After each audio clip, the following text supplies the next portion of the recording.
Bonjour et bienvenue à cette nouvelle édition que nous démarrons par l'actualité internationale.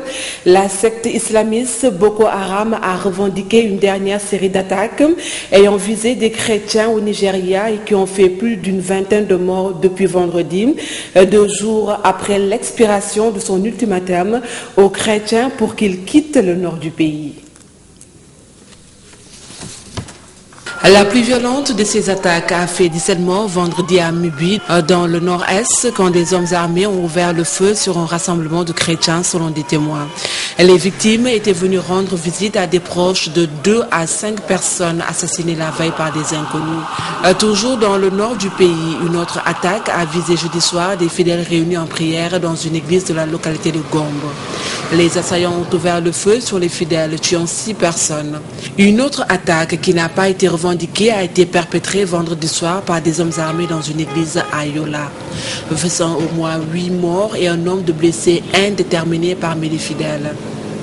L'ultimatum fixé par ce porte-parole et qui avait expiré mercredi soir ordonnait aux chrétiens vivant dans le nord du Nigeria de quitter cette partie du pays majoritairement musulman. Le sud du Nigeria, une nation de 160 millions d'habitants, est lui à dominante chrétienne. Cependant, des millions de musulmans vivent dans le sud et des millions de chrétiens dans le nord. Et puis en bref, les chrétiens d'Égypte célébraient le Noël copte dans un climat marqué par les violences contre leur communauté au cours de l'année écoulée et les craintes face à la domination des islamistes aux élections. L'Agence des Nations Unies pour les réfugiés a mis en place une zone de protection spéciale dans le camp de Kakuma, un camp qui accueille plus de 60 000 personnes venues de tout le continent. Elles sont rassemblées sur un bout de terre dans les plaines peu peuplées de la vallée du Rift au nord du pays. Beaucoup de réfugiés ont fui la guerre dans leur pays et ne sont pas encore repartis chez eux. Ayant par le passé été pris pour cible, ils estiment leur existence menacée et pour assurer leur sécurité, le HCR les a intégrés dans un programme de protection. Suzanne Ducot, 34 ans, vit dans cette zone protégée. Elle est originaire du Soudan du Sud et explique que son père a été tué sous ses yeux par les forces soudanaises qu'il accusait de les avoir trahis et s'est ensuite enfui et a traversé la frontière pour le camp de Kakuma avec ses 3 enfants après avoir elle-même été battue, violée et perçue comme une traîtresse qui a épousé un des collègues militaires de son père. Je ne rentrerai plus jamais au Soudan. Mon père a été tué devant moi. Puis ils ont dit que mon père travaillait pour les Arabes qui sont contre eux.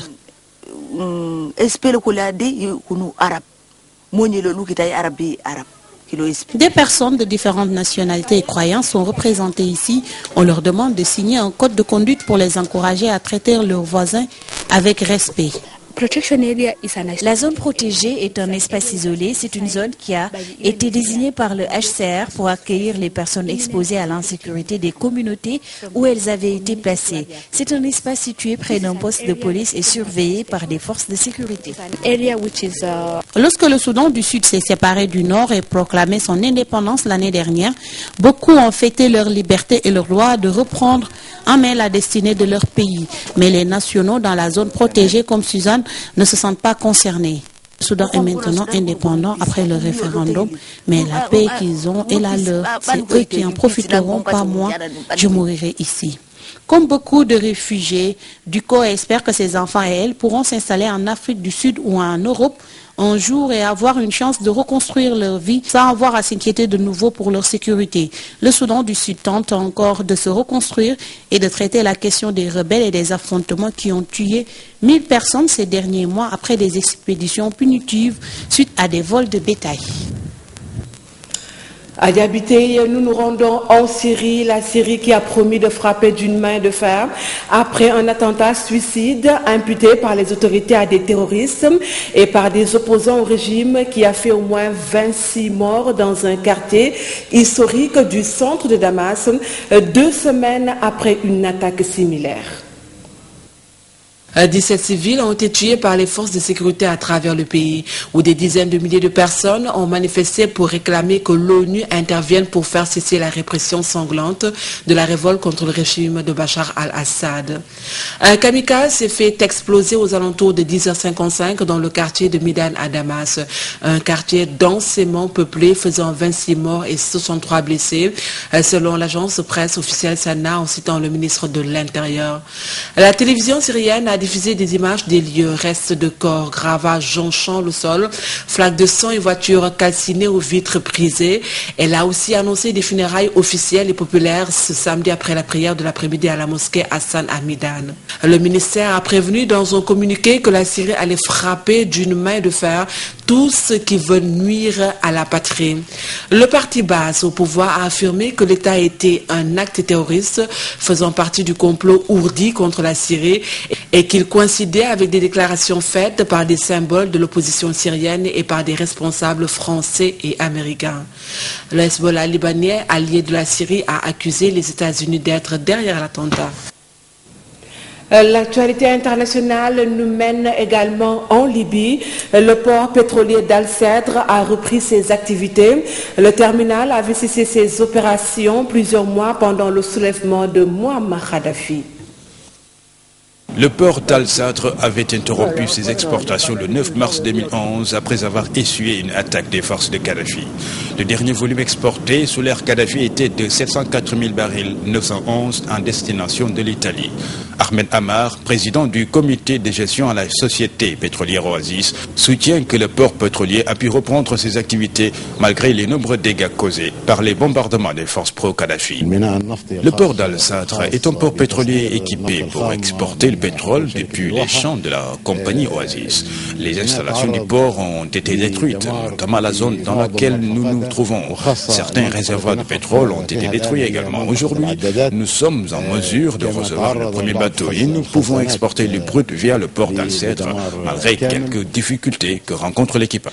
Le ministre du pétrole par intérim Ben Yassa a déclaré le mois dernier que la production de pétrole de la Libye atteindrait 1 million de barils par jour. Ben Yassa a aussi indiqué que la production atteindrait 1 300 000 par jour dans le premier trimestre et 1 500 000 dans le second trimestre de 2012. Bien que les officiels soutiennent que la facture des réparations atteindrait des milliards, Ahmed Ammar est confiant que les exportations de brut du port d'Al-Cèdre reviendront à son niveau d'avant la guerre. La société produisait 350 000 barils par jour. Aujourd'hui, nous produisons plus de 100 000 barils par jour et nous allons remonter la production à notre niveau d'alors. Troisième producteur africain de pétrole, la Libye produisait environ 1 million de barils, 600 000 par jour avant le changement des régimes qui a vu le Conseil national de transition prendre la tête de ce pays qui a pratiquement arrêté les activités selon les estimations de l'industrie. Retour chez nous et c'est pour une information plus gaie. Pas facile d'être à l'hôpital quand tout le monde se réjouit chez soi.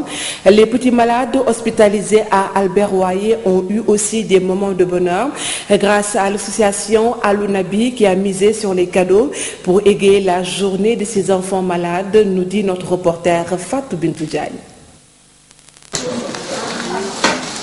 Elle, c'est Anta Mbaye. Elle est âgée de 11 ans et elle est en classe de C2.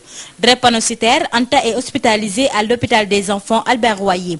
Les yeux pétillants de joie, elle s'est estimée heureuse de recevoir des dons de la part de l'association Ahlul Nabi. Pour les parents des malades, ce geste est d'une grande noblesse. Ça m'a plu et puis plus souvent c'est fréquent ici au Sénégal. Ils ont distribué des cadeaux aux enfants, mon fils aussi l'a reçu. Vraiment, je les encourage dans ce projet.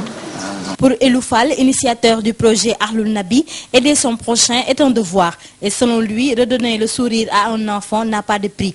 Et cela lui permet de se sentir mieux.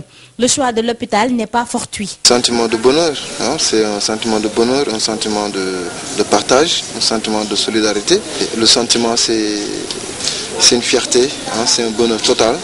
Et c'est ce que nous œuvrons. Donc déjà, entre le 1er janvier 2011 et le 1er janvier 2012, nous avons réussi à venir en aide à 1655 enfants. Il est notre priorité en Afrique.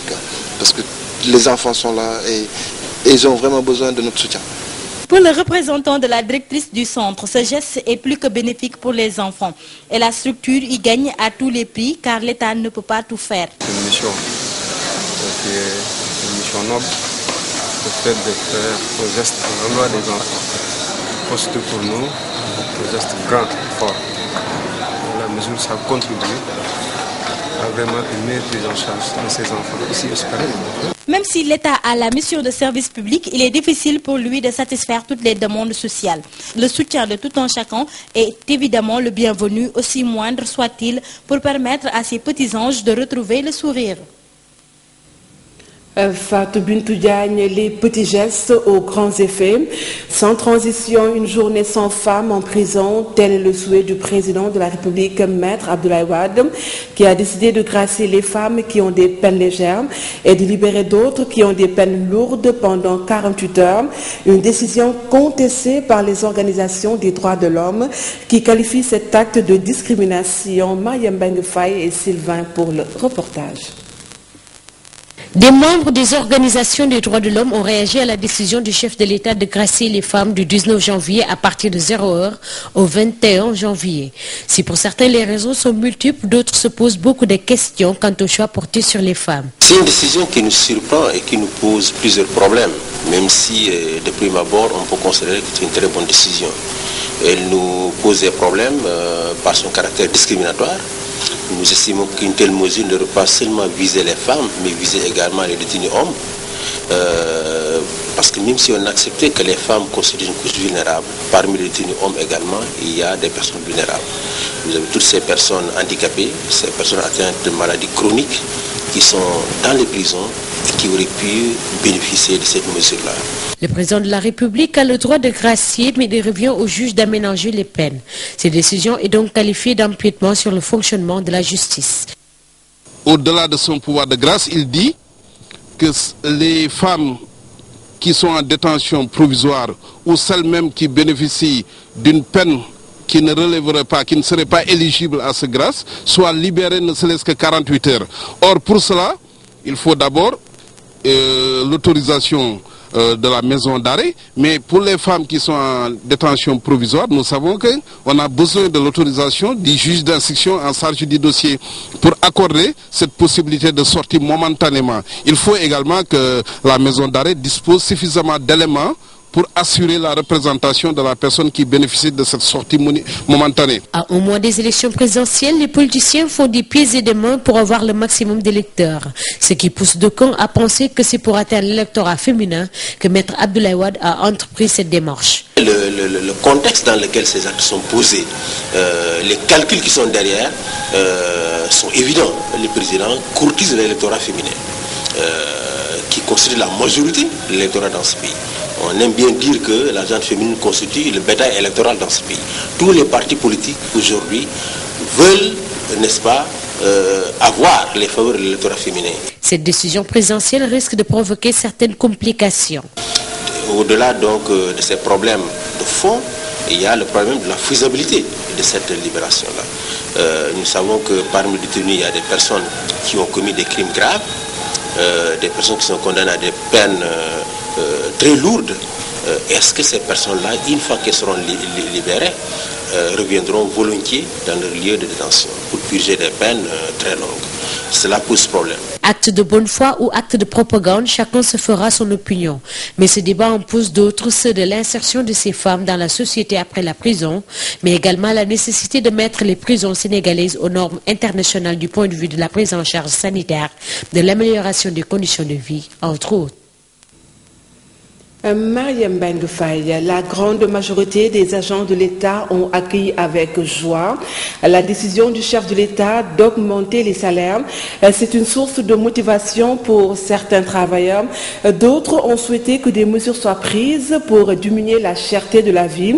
Les médecins, eux, attendent l'application de la décision pour se prononcer.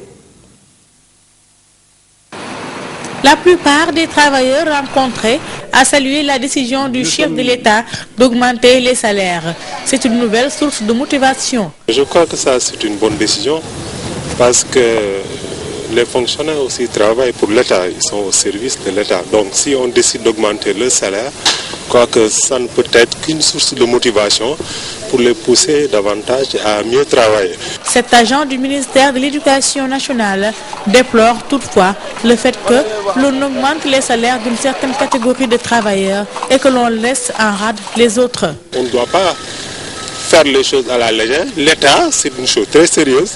Toute décision doit être planifiée, pensée, bien pensée, par exemple, au départ, et être pour que sa mise en œuvre soit facile. Je crois que c'est ça. Si certains citoyens applaudissent des deux mains, d'autres par contre jugent inopportune cette décision.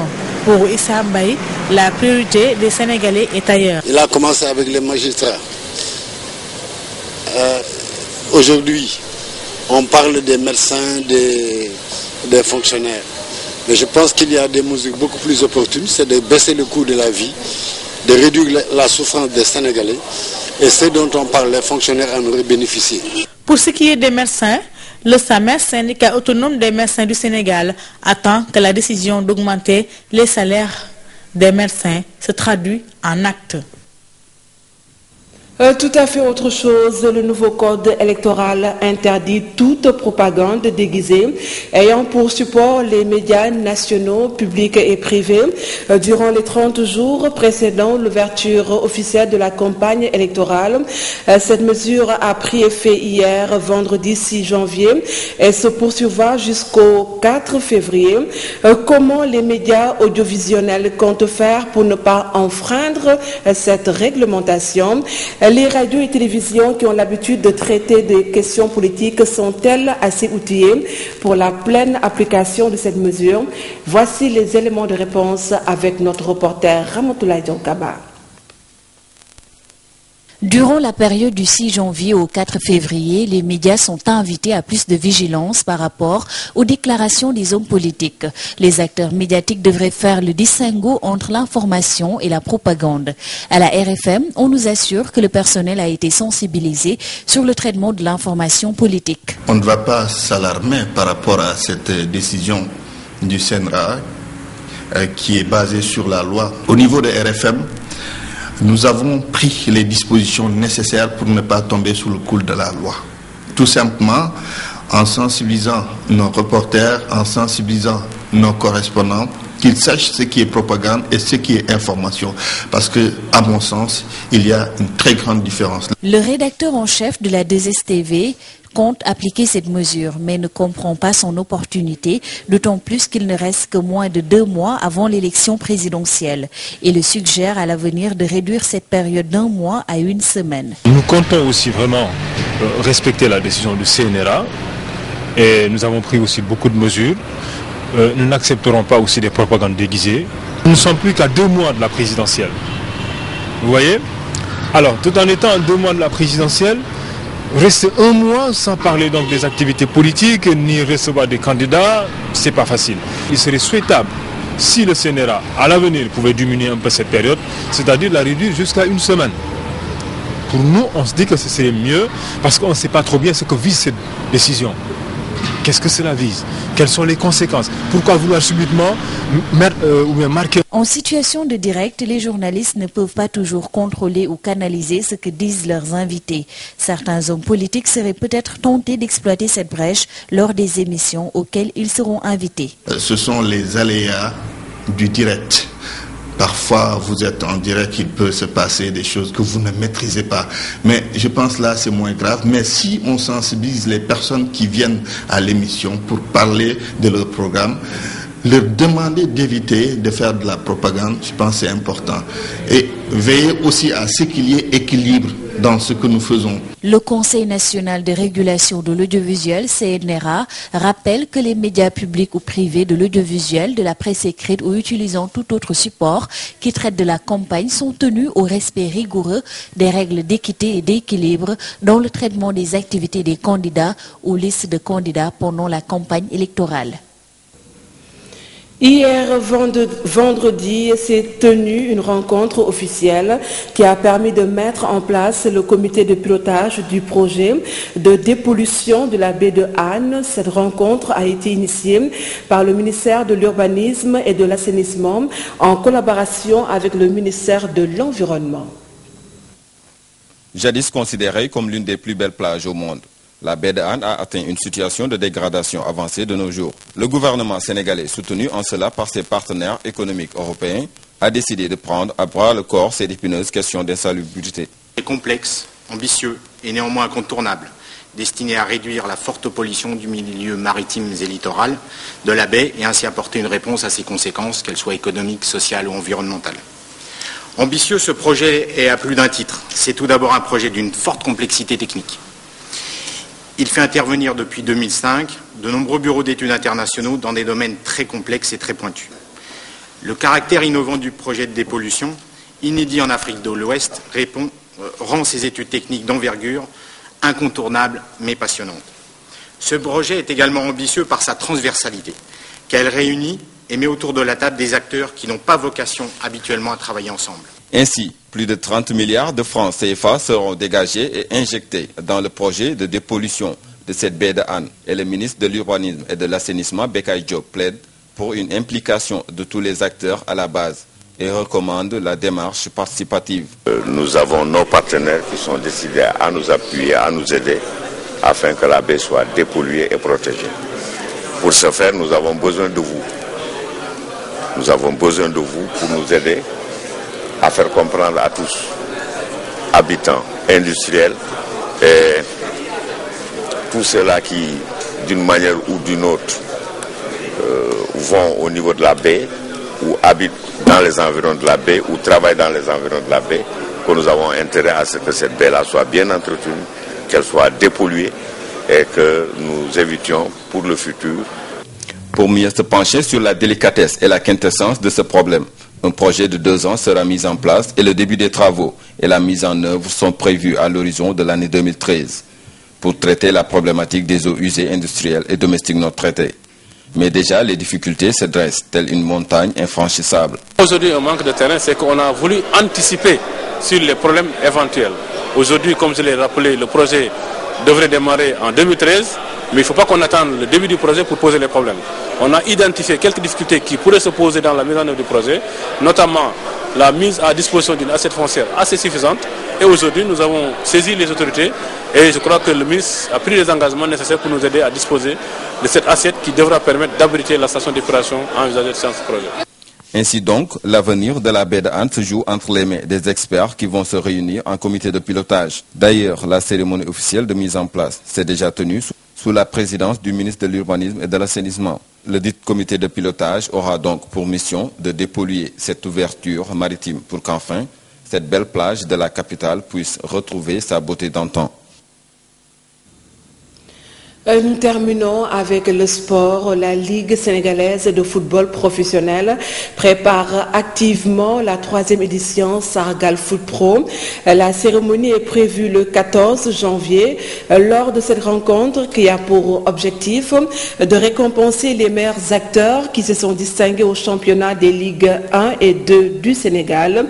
Les Lions seront aussi primés, histoire de les booster pour la CAN 2012. Louis Lamotte, président de la Ligue sénégalaise de football professionnel, et au micro d'Aïssata Ba. C'est quand le Sargal et pourquoi ça tarde? Je voudrais, en répondant aujourd'hui à ces questions, profiter de l'occasion pour vous situer un peu le nouveau contexte, ou le contexte 2012 du Sargal, même si c'est le Sargal de 2011. Nous avons délibérément choisi d'attendre un événement, celui de la Coupe d'Afrique des Nations. L'équipe nationale du Sénégal a traversé les éliminatoires de la CAN 2012 avec brio, éclat et éclat. L'équipe nationale a décidé de revenir sur ces terres, préparer la phase finale. Et quand elle décide de revenir sur cette terre pour préparer la phase finale, elle nous invite à une attitude, elle nous invite à des actions vis-à-vis d'elle.